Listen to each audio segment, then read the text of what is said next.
would like it if we could go back to the early 90s Sure. with Soundgarden and what happened, and maybe focus a little bit on your audience back then and what your music did to change.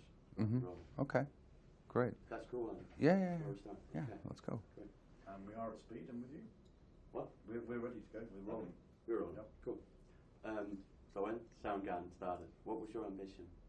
Really, you know, at the time that Soundgarden first started, it was just three of us. It was me and Kim Thile on guitar and Hiro Yamamoto on bass, who had become my roommate. And he played bass and I played drums at the time. And because we lived together, we thought, well, we're a rhythm section, let's start a band. And I had been in several bar bands at the time, from about 17 to then I think I was 20. And I had this idea or this ambition that if I were a fantastic drummer and just focused on what I did and was very great, that some fantastic band that wrote great songs would knock on my door and say, come be in my band. And you know, I had this image of some band like U2 at the time, you know, which was, they had put out, I think, 3 records, and I thought that this is what I'll be and this is what I want to do. And I was in several bands, and it was just one bad band after another. No one was writing songs I liked. It wasn't music that I liked, really, and I came to the conclusion, I think at the same time as Kim and Hiro, that if you want a band where you're playing music that you love, you just pretty much have to start it yourself. And we did that, and I started playing guitar right at the same time, picked up the instrument strictly just to write songs on it. Knew nothing about the instrument, just started writing songs immediately, and we wrote 15 songs, I think, in a couple weeks, and became a band that way, just, you know, and did it. We were then a band playing music that we liked. And I was singing from the drums, most of the songs, and Hiro sang some of the songs, and that was kind of the beginning of the idea.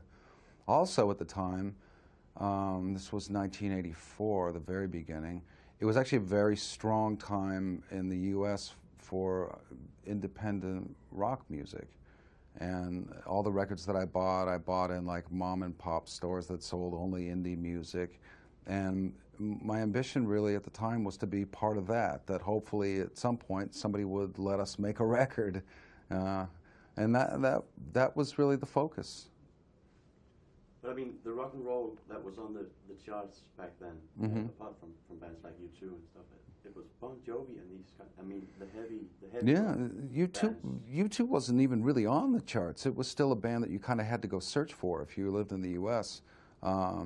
If you read, say, Rolling Stone magazine, you were more likely to read an article about Billy Joel than anything or any kind of music that I liked. And anything before that. Punk music was never commercially successful. There were a lot of new wave bands that were on MTV, which was very young at the time, very commercial new wave bands. And then there was the hair metal bands, like you said, Bon Jovi and Poison was coming out, things like that, that we weren't fans of. And Soundgarden was not a band that was immediately liked by any stretch. The Seattle music scene at the time was really sort of made up of other bands as your audience. So if we played a show, our audience was made up of other bands, and when a band like, say, Green River or the Melvins played a show, their audience was us from Soundgarden and a couple other bands, and that was it. And I think it really formed me as a musician and maybe even as a person, in that you have that decision to make, I think, at that time when you believe in the music that you're writing and that you're playing, and you may not necessarily be liked by everyone, but we had the perseverance and the attitude that we believed in what we were doing, and so we just kept doing it anyway. And that was really, I think, the spirit of what was happening at the time in the mid to late 80s in Seattle. You talked of commercialism, and was that something you tried to avoid, something you didn't want to be part of? There was a term which was called alternative music, and at the time what that meant was it was virtually anything that wasn't part of the mainstream, that wasn't part of the status quo. It later became a genre which included certain things and excluded certain things. It meant sort of jangly guitar, or what was sort of becoming a college music sound. The lyrical themes tended to be darker, tended to be more social oriented. It didn't have to do with girls and cars and drugs and the things that were kind of considered to be rock music themes of the period. So it was very different in that regard. We didn't really have any idea that what we were doing would ever become part of the commercial status quo or become commercially successful. And there were no people, no record labels at that time coming to Seattle looking around to sign the next rock band that would sell millions of records. That didn't happen. But that's also a big reason why I think the music was so strong, because we were all doing it just literally for the sake of entertaining ourselves and making good music. So, and then the record labels came. Then the record labels came, and Soundgarden was actually the first band that kind of started to draw that. And that was a combination of different people. Mike Borden, who was the drummer of Faith No More at the time, saw Soundgarden in Seattle. I believe we played a show with them when they had their original singer, Chuck something or other. What's his name? Yes. And I gave him a tape. It was like one of the first tapes we'd ever recorded on 4-track, and he gave it to someone at their record company, which was a subsidiary of Geffen, I think, at the time, or someone that was interested in them. And then a woman named Faith Henschel ran the local college station at the University of Washington, and she sent a tape of Seattle bands out to some major labels. And the tape was titled Bands That Will Make Money. And it was kind of a joke, I think, in her mind, but she really believed in what was happening in Seattle at the time and that it could be the future of rock music. So rather than Soundgarden actually going out and soliciting big labels and saying, please sign us, it just started to happen. The phone started ringing, and I was answering it. We had no management, and I was actually pretty surprised at the interest. Around that same time, the label Sub Pop was sort of put together by two people that we were friends with, and we suddenly got an offer to actually make a record and be on an independent label. We also got interest from SST, which was a label that had a lot of bands we were huge fans of, like the Bad Brains, Husker Du, Sonic Youth. To us, that was really the dream come true. And we backed off on the idea of being on a major label because we didn't think that they would reach our audience, and we were right to think so. To this day, our SST record has sold more copies than our first A&M record, which came out later. The transition where radio, for example, or MTV were playing music like what we were performing hadn't happened yet. So we held off with the idea of signing with a major label, and we just sort of stuck to our guns and made independent records. But we were the first band to start getting that kind of attention. And that didn't just start with Seattle. You have to include bands like the Red Hot Chili Peppers, Metallica, Husker Du, Jane's Addiction. In a way, Soundgarden was kind of the band that all of the labels wanted to sign that didn't get to sign Jane's Addiction. We were kind of going to be the next Jane's Addiction, I think. And Jane's Addiction, to be fair, I think was the band that was going to be the next Guns N' Roses for all the labels that didn't sign them. So, you know, it happened in that way. Once labels started to come to Seattle and they were coming to see Soundgarden, they saw other shows and looked around and noticed, well, there's more than just this one band going on here. There really is a scene, and it was a very rich scene. And the whole thing snowballed and happened very quickly after that. Do you remember when it first dawned on you that this scene has become a worldwide success? I think the first time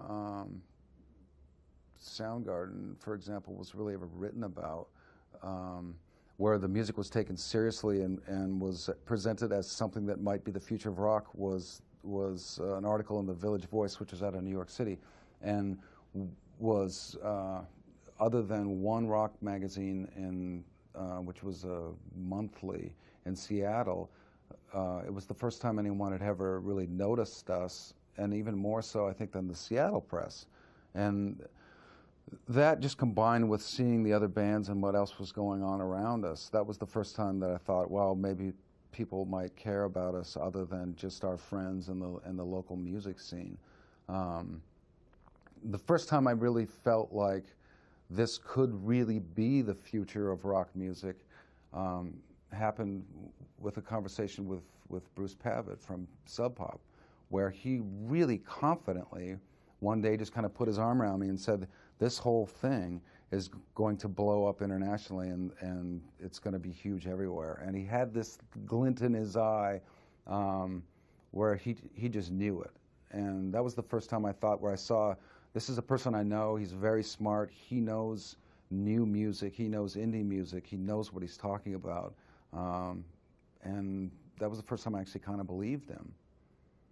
And it was also, you know, the realization that this can happen without us changing our clothes, changing our hair, changing the titles of our songs, doing anything differently than what we do, because we knew that we would never do that. And that was always my fear along the whole way, was that we were not capable of changing who we were for anyone, for an audience, for a record company, for television, for anything. So it was going to have to be done on our terms. And slowly but surely we saw that the industry was kind of shifting toward us, and we weren't ever going to be put in the position where we would have to think about shifting toward that. You talk of the Seattle scene. Is it fair to put you in the same category as bands like Pearl Jam, Mudhoney, Nirvana, Alice in Chains? I mean, what are the similarities between these bands? There were, I think, more so what we left out necessarily than what we put in. I think one of the biggest reasons why a band like Nirvana appealed to such a broad audience was the fact that you went from seeing a video of a band like Whitesnake, where you have the singer's model wife doing a striptease act on the hood of a Jaguar, and basically all of these rock bands presenting themselves as having a lifestyle that you will never have, that's very special and it's very exclusive. And then you see a video with a band like Nirvana where the band essentially looked like everyone and their friends at high school looked like. And it was proof that anyone can do it. You don't have to look a particular way. You can just be who you are, make great music, and it will appeal to people. And then you got in the press, I mean, I think on the basis of some misunderstanding, you were labeled grunge bands. How did you feel about that label? I had a mixed feeling about it. I think if I listened to a Nirvana record, a Pearl Jam record, a Alice in Chains record, a Soundgarden record, we all sounded like completely different bands to me. And that was just kind of a kernel of the entire scene in Seattle, where there were a lot of other bands. There was a lot of goth influence going on. There was performance art. It was such a broad spectrum of music that there tended to be kind of a focus on the bands that had more of like an aggressive guitar sound, an aggressive singing, kind of an angry presentation of what we did. There was more than just that. It felt good, I suppose, to be part of a scene that was getting international critical success. But also, on the other hand, Soundgarden loved autonomy. We liked to feel like we were just us and we weren't part of anything, and it was us against the world. So on the one hand, it felt like a blessing. On the other hand, it felt like we want to be seen as only us. And when I would sit down to do interviews time after time after time, I wanted to be talking about my band, my guitar player, my drummer, my music, my bass player, not about, tell us about all these other bands as well. Looking back on it now, of course, I'm very proud and realize that I'm very lucky to have been a part of that scene, because that doesn't necessarily happen. I'm sorry. Why do you think that you were compared to all the other bands? I mean, geographically, you're in the same place. It was strictly that. It was geography. It was more than anything else. Because, like I said, there were other bands from other parts of the country that were part of that, or that were predecessors, bands like The Replacements or REM, for example, what we were doing and how it was viewed, it couldn't have happened without those bands as well. But because Seattle had never been focused on at all, ever, and there were so many bands that were making great records and great songs from this one little town no one had looked at, it just made it easier for the media to kind of focus on it and to look at it as a movement, like they looked at the British punk scene. It was just easier to describe it that way. But I mean, lyrically, there was kind of a feeling of the same kind of angst, darkness, or whatever in most of those bands. Mm-hmm. I mean, do you agree with that? I do. I focused on some of the same themes. I think that that's somewhat generational. A response to the music that we had been hearing that was part of the mainstream, not being interested in it, wanting to present something else that's going on, which included a lifestyle. My band, you know, by no measure was a straight edge band, but we didn't participate in what you think of as like normal rock activities out on the road. It wasn't a room full of strippers and tons of drugs and going out to parties every night. We weren't that way.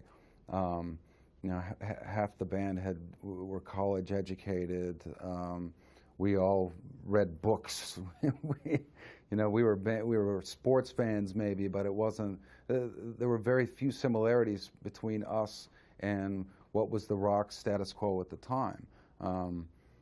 There was no Seattle band that you could compare to like Def Leppard when it came to going and seeing the show. And I literally have friends that would come to a Soundgarden show and be backstage in the dressing room and be looking around and be completely disappointed because it looked just like this.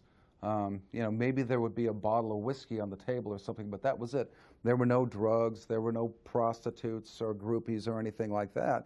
And we would be having kind of roundtable discussions and arguments about philosophy and things that interested us and playing records for each other of other indie bands. And one of the first times I met Kim Thile and realized that this is a guy I want to be in a band with was when we were just discussing music. We were listening to the second Meat Puppets record and couldn't believe that there was a band out there making music like that. And agreeing on music and on film and on literature to us was more interesting than how many girls are we going to get or how many different types of drugs are we going to be able to mix together and then live this incredible rock and roll lifestyle that seems to be everybody's dream. I think that type of energy, when you look at the rebellion as being part of rock music, actually came out in the music versus writing party anthems and then that behavior coming out in our lifestyles. This attitude and this outlook struck a chord in, I think it's safe to say, an entire generation. Mm-hmm. How did that feel? I mean, so all of a sudden, teenage fans all over the world.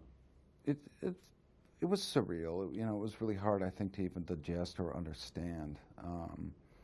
It also immediately changed the scene. It in a sense, kind of destroyed the scene. The first time, for example, I went to Hollywood and we were taking meetings with Geffen Records and A&M Records. The first time I ever saw Sunset Strip, I was with Kim, and there was a Tower Records, and there was a big to-do because David Lee Roth's first solo record was coming out. And he was a mountain climber or something, so they built this sort of giant fake Matterhorn on the top of Tower Records, and he was rappelling down it. And there were cameras and everyone there to see that. And Kim and I saw that, and we just walked the other direction as quickly as we could. Sunset Strip was a place where people from all over the country or all over the world moved to Hollywood to be part of that club scene, start a band, and become famous. We didn't leave our town. We stayed where we were. We made the music that we wanted to make, and people came to us. So it, in a sense, became very surreal and very comic book-like.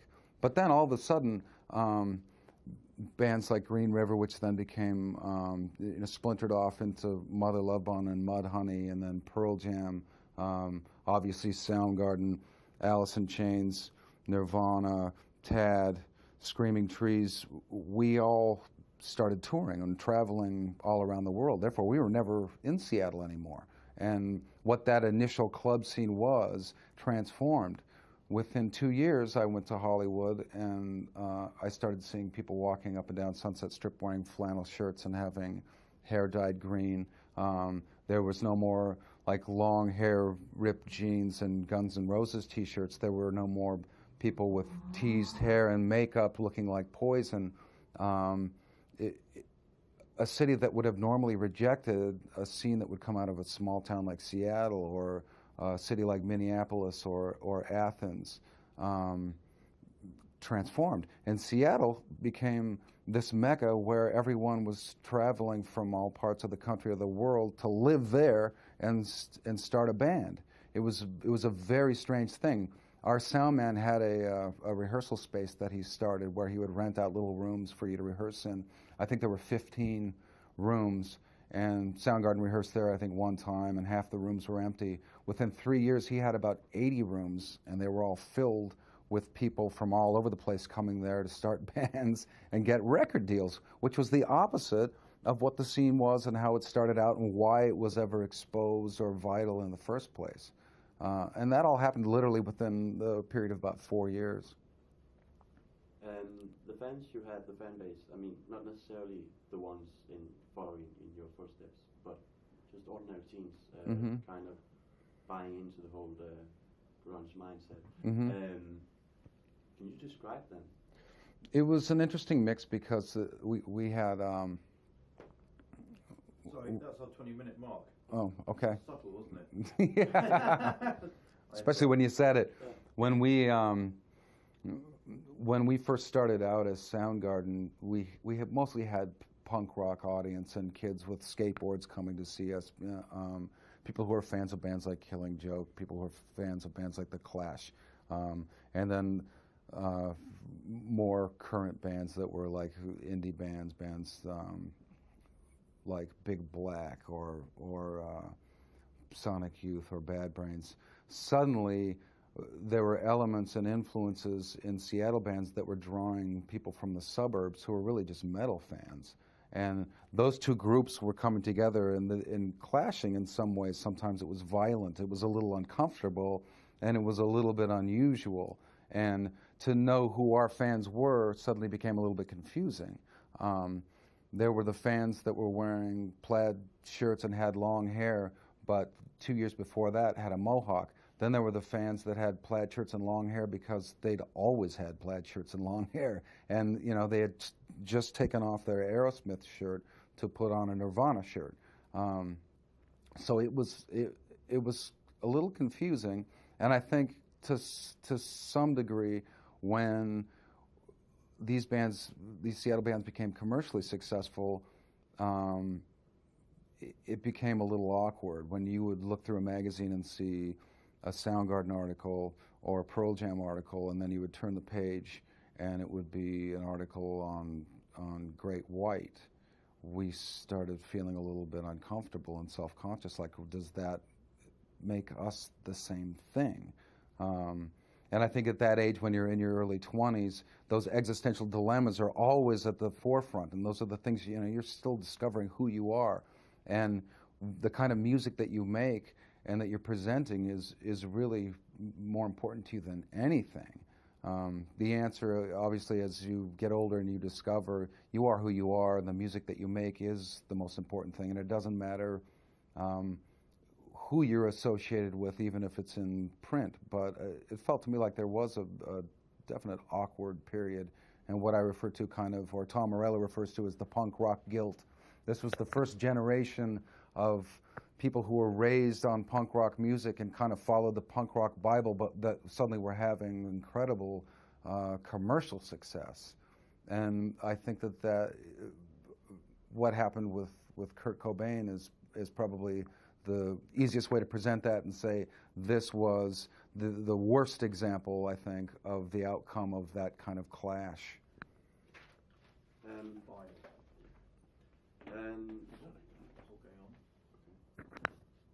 that away from your mic.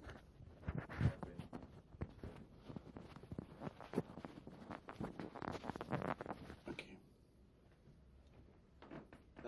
in talking to Tom as well, Mhm. he said that all of these bands from the early 90s, Rage, Tool, Mhm. all the other bands, were conflicted in some sense, Mhm. that they hated arena rock. Absolutely. Found themselves playing arenas. Absolutely. And Do you agree with that? I think with Soundgarden, we really, I think part of the end of the band was kind of a culmination of reaching that level and feeling like the best period that we could remember and that we participated in was Soundgarden playing really theater tours, playing at nighttime. We felt like Soundgarden playing in the daytime, even at a festival or Lollapalooza, was a little bit awkward. We felt like we were a dark, more gloomy or aggressive rock band that lived well in an environment at night. When we were playing hockey arenas, it didn't necessarily feel like that was us putting our music in the best light. And my personal revelation really was when we went on tour with Guns N' Roses. I wanted to be able to bring my music to as many people as possible. And I loved the fact that on a tour like that, we could play a club on an off night in front of 1,000 people, and then the next night we could play Wembley. But when I saw Guns N' Roses and I saw the fact that they had 2 moving stages moving around Europe or the U.S. at the same time, they had 2 keyboard players, 3 background singers, these giant inflatable monsters that were from the first record cover, the size of the audiences, what it was that they were doing to present this enormous show. And I looked around and we all did, and we thought, this is where we will end up. This is sort of like the height of where it is that you go. And I didn't want it. I didn't like it. And to me, that was kind of the beginning of the end. In closing, I would like to, we're doing a program on the Beck song, Loser. Oh, yeah, yeah. So if you don't mind, you know this. A whole program on this song. A whole That's great. program on Loser, on that song.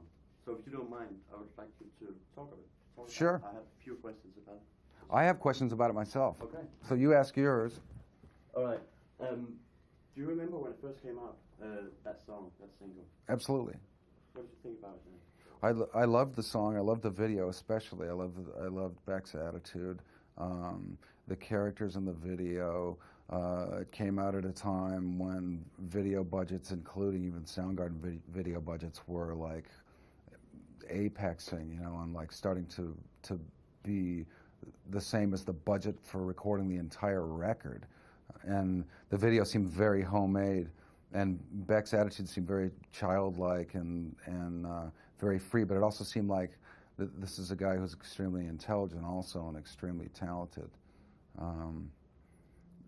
What impact do you think that song made at the time?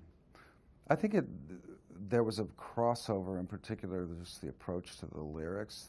The lyrics were poetic, but it was also kind of in a style of rap and had elements of hip-hop, and yet it's this young, blonde California kid where half the time he's wearing part of a wetsuit, which to me was very California. And that to me had a huge impact. I think that hip-hop lent itself to all kinds of crossover like you saw with Aerosmith and Run DMC. But you had seen it sort of present the hip-hop act first, and then they include elements of rock. This was kind of the other way around. This was something that was rock or that was indie-ish, but it was including elements of hip-hop in a very natural way, which I think, it's hard to say this is the exact impact or this is how big the impact was, but it was the first time that I saw it where you were actually literally seeing it on television. And what was your question? My question was, what did the words mean? The line that he says in the chorus hook before he says, "I'm a loser, baby, why don't you kill me?" What are those words and what do they mean? Actually, the lyrics, I think,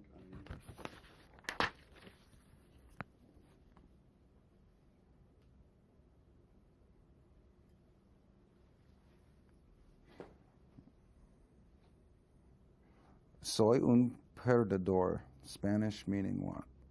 I think it means someone else. Ah, okay, great. That's what I'm a loser in Spanish. Fantastic. Okay. Is that song, if you agree, still important today?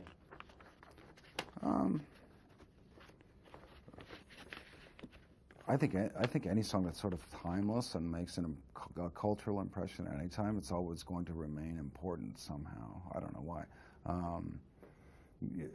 I think that one of the things that I was concerned about with Soundgarden, because you never know, are the records that we're making going to be timeless, and are we going to become a band that is considered a classic band that people will still want to hear our songs and buy our records, or aren't we? And only time will tell. But one of the things I realized is when you're kind of the first one that does it, and you do it for the right reasons, there's an essence to that really is based on truth, and people are attracted to truth. And I think this song had that. I also think it wasn't self-conscious at all. It was freedom of expression, and freedom of expression is always very attractive. My pleasure. Can you just pass that back and forth? I've got a wide shot, just so you can see that. Just if you wouldn't mind just passing that over and then looking at it, just so you've got it in a wide shot. And then we're right on the buffers then. So yeah, just pass it. Yeah, and go.